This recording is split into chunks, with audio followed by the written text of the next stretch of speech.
Hi, I'm Taylor Dearden. I play Dr. Mel King on the Pit, and you are watching Pop Culture with Pat.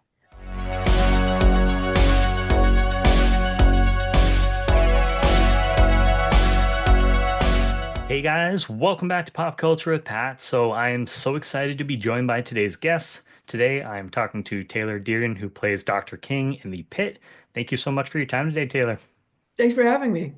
You are very welcome. I'm so excited to talk to you about the show. I found out about the show a little bit later than I feel like some others did, but I got through the 10 episodes that we've gotten so far, watched them in 2 days, instantly hooked. So I'm glad I saw too that we got a season two already announced. So congratulations to you guys.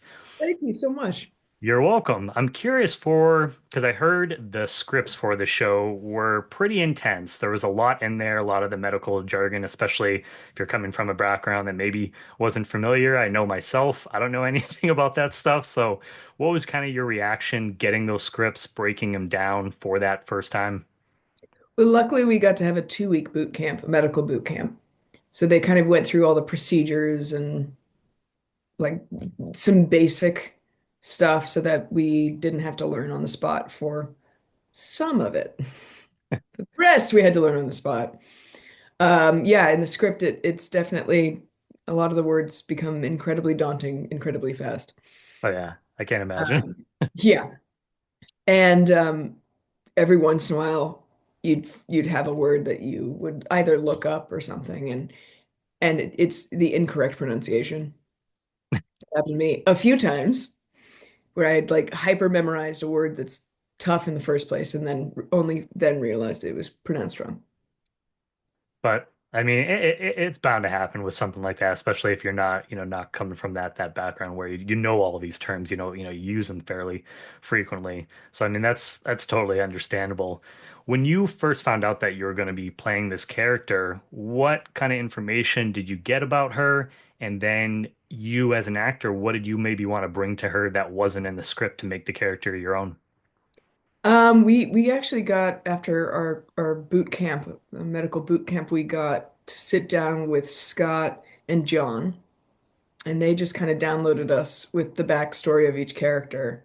Um, and we only went into groups of two, so I only know McKay's backstory, and she knows mine, but everyone else we found out with the scripts, which is kind of fun.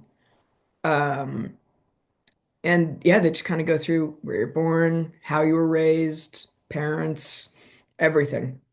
Um, which is great to be that informed going into any character. And then the rest is up to the actor. So yeah.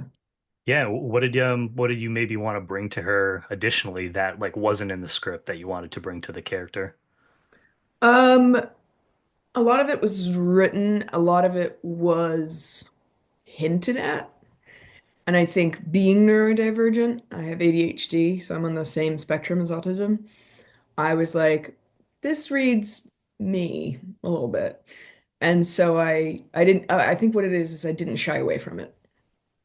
Yeah. Now, how did your previous experience with medical professionals or even what you got from the boot camp, how did that inform how you wanted to play Dr. King in the series? Um, that's a really good question. It's completely stumped me.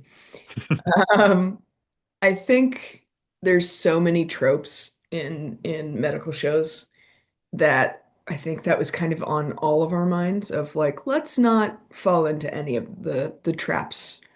Not that the scripts didn't really allow us to, writing wise, which was great, but also I think we all wanted it to be just as realistic as possible. And so I know Catherine playing Dana, I know she shadowed a real charge nurse. And for the rest of us, we had doctors on hand and just quizzed them like crazy just to and ask them specific levels. So as lives like as an R2, how much of this would I have seen? And we all just, none of us had to be pushed. We all just completely took charge, trying to figure out everything we could right away. Yeah, I was gonna say, I mean, this show, I've seen it on YouTube. I see, many media outlets talking about how this is one of the most accurate shows out there, which is pretty crazy to think about because there's been, different medical shows over the years. So that must be just really cool for you guys to, to hear that as well. But authenticity being a key point. What else, besides the boot camps? I know you said you guys had the doctors there too, but was there anything additional that you did just to prepare yourself kind of jumping into this character? Um, I don't think we didn't really have time to do anything else. The boot camp and, our own, it was less research. It was much more in person of just being able to ask all the doctors we had around us. And we had two older doctors and two younger doctors and one female doctor. And so, me and the rest of the women all flocked to her because I don't know if you know this, but men and women are treated differently. So we had a lot of very specific questions about how hard it is to be a female doctor and how much more harassment and disbelief there is of like that you actually know what you're doing. Yeah, and your portrayal of Mel has started a lot of discussion online, just viewers being able to really connect with and feel seen by the character. So I don't know if you've gotten a chance to hear some of that from, this discourse after some of the episodes, but what does that mean to you as a creative and individual, just hearing that you've helped bring to life a character that has had such an impact on, people watching this? Well, I think being neurodivergent and seeing often how it's portrayed, and it's like almost always completely unresearched, and it comes from a more judgmental point of view as opposed to like understanding and accepting.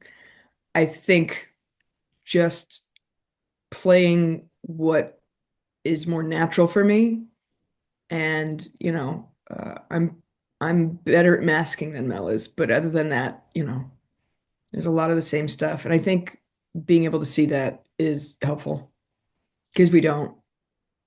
Don't. You only see the extremes, and you never see that it actually is a spectrum. Everything's a spectrum. Yeah. Yeah. And one of my favorite aspects, especially in this first season too, is just the dynamic that we see develop between Dr. King and Dr. Langdon. She brings out a different side of him, I feel like, which is really interesting.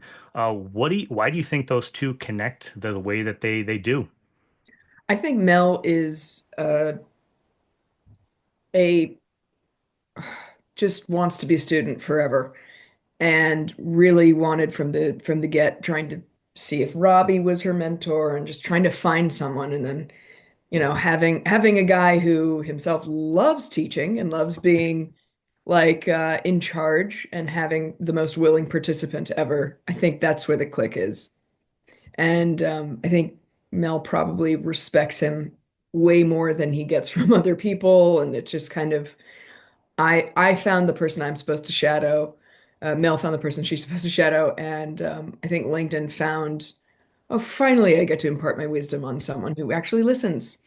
And I think because of that, unlike with every other character, he really takes his time to get to see her and know her. And I think that's where the beautiful friendship goes. I love that little moment after you guys are working with the patient who's autistic and just the way that Mel's able to help him out. And afterwards, Dr. Lang just says, "Wow, you really made a good impression." I'm sure that probably must mean the world to Mel after hearing that, especially on her first day.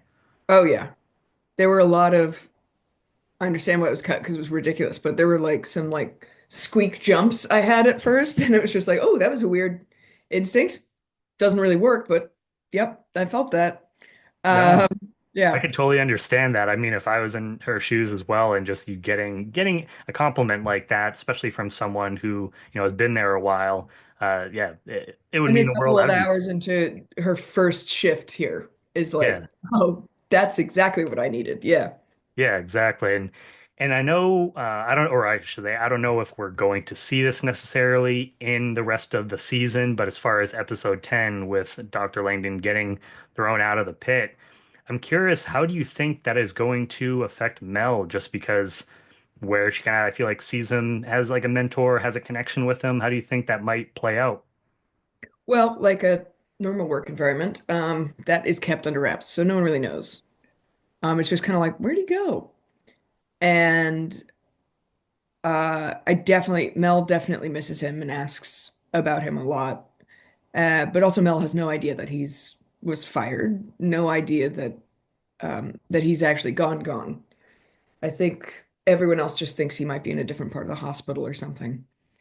Um, but yeah, there's um there's a lot that happens.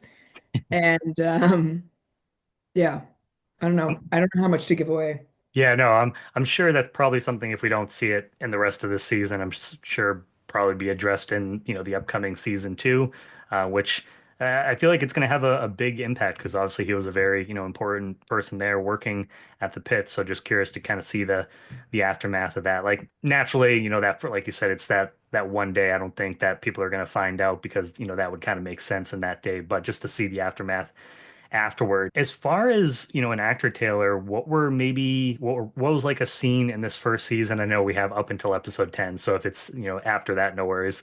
But if what scene in episodes 1 through 10 that was maybe one of the more challenging scenes for you, but at the same time also the most fulfilling to film for you? I think the most rewarding scenes were with she's a wonderful actor, Kayla, who played Rita, the daughter of Ginger. The question of like if did she abandon her mom or not? Yeah. We had just a great time filming those scenes in a very actory way because it's very serious, but it was us just really being able to like get down to it and connect. I don't know, it felt like a big, great acting exercise after those. Yeah, And no, she's ridiculously phenomenal. So yeah. I was sitting there watching those episodes and I'm just like, oh, like I really hope that she didn't end up abandoning her mom. So when she ends up coming back around, I was just like, oh, phew. Like I'm glad it was just something where she just took a break, fell asleep in the car. Yeah. And And none of us knew. So we were filming it going, oh God, I hope you don't leave. And we're like, yeah, I hope so too. And we started like having ideas. And I think it was Kayla who goes, what if I like fell asleep somewhere? And it was oh, like, oh, it turned out to be right. We had no idea. Yeah. that's really cool. And how has working on a series like this, like The Pet, how has it kind of giving you a newfound respect for the medical workers that are working in the field today? It's, I mean, it's crazy, especially thinking of the how COVID was handled and how many people were who are medical professionals were spat on or shoved or like everything under the sun of assault because of a horrific thing that everyone was going through and just people not believing. I think that's got to be, I mean, the assault has definitely got to be the hardest part of being in medicine. But then after that, I think the disbelief and having to deal with, anti-maskers like Langdon and I deal with, Yeah. the hockey mom of just which I thought was just such a great moment of him saying for surgery, so you want the surgeons to go without a mask for surgery, right? Yeah. Oh yeah. I love that little Fantastic. moment in that episode. Fantastic. And I think all of the stuff all of the stuff that I think I'm sure a lot of medical workers want to say but hold themselves back and sometimes, being on a TV show means you get to say them. Um, but it's crazy. I think also there's the slight problem of now I know what things are. And so my mom was actually, she's okay now, but she was hit by a car when I was filming as a pedestrian.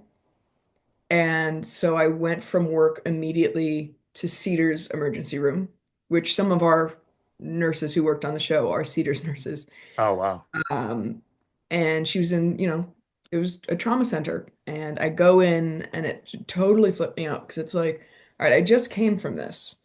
Now I'm in a different version of this, but on the wall I see from the floor to the ceiling stacked, and I know what it means now. It's like thoracotomy trays. And it was just kind of like, oh, thoracotomy. Okay, we're good here. And like there's a joy in not knowing what things are that we don't have anymore. Yeah. I said that must be kind of weird to yeah to just kind of be I mean obviously that situation but like just being that in general working on something and then getting to kind of experience it in real time as well. I can't even imagine. Must have just yeah really threw you off. It was so bizarre. That was definitely the most thrown I've been because it was immediately one emergency department to another.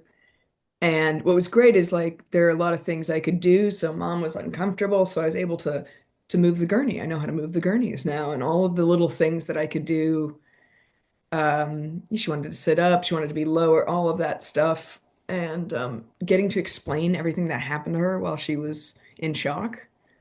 It's like, hey, just so you know, they did an ultrasound as soon as you got in. She's like, I don't think they did. I'm like, they did. Here's what they checked. And like being able to have that for her and have her be like not worried as much Yeah. to fill in the rest was really, really cool and helpful. Yeah, I was gonna say that must have felt, I feel like almost extra comforting coming, coming from you, someone that she knows and trusts, and just Yeah. hearing that information must have just been really nice for her, for both of you Yeah. guys. It was it made things easier, which was I mean, it's an incredibly hard situation that Yeah. no one wants to be in. No, no, no. And this show, I mean, it deals with some pretty heavy subject matters, specifically the one that comes off the top of my head, episode 8, where you guys have the drowning victim.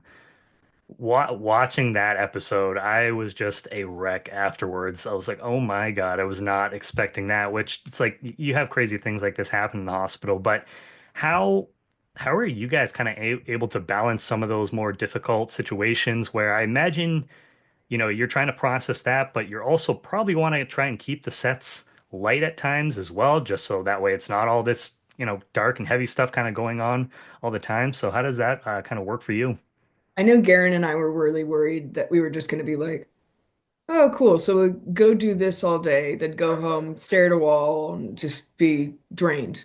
Yeah. And Hadley is the real name of the little girl that played the drowning victim. It's weird to say that. Um, but there was something that broke us in a good way, like comedically broke us, that made everything feel better because she's still just a little kid. She's Yeah. really good at what she did. Yeah. And she Hats off to weirdly came her. up to us and said, "This is the second time I've played a dead drowned victim." And we were just kind of like, I don't know what to do with that. But as we're doing CPR and we're, this is all the tough stuff. I look and she's got like her intubation tube thing, and it's like this, and I'm doing CPR and I'm look over with all the drama in my eyes, and she's just like licking the tube as I'm trying to like go back to CPR. I'm looking at Garen. Garen's going like we're all just, which was so needed. I don't know if like because she was just a little girl and every cut was like now we're playing with Issa makes balloon people. Yep. And so she would just like with the gloves, she would just bring in balloon stuff and we'd play.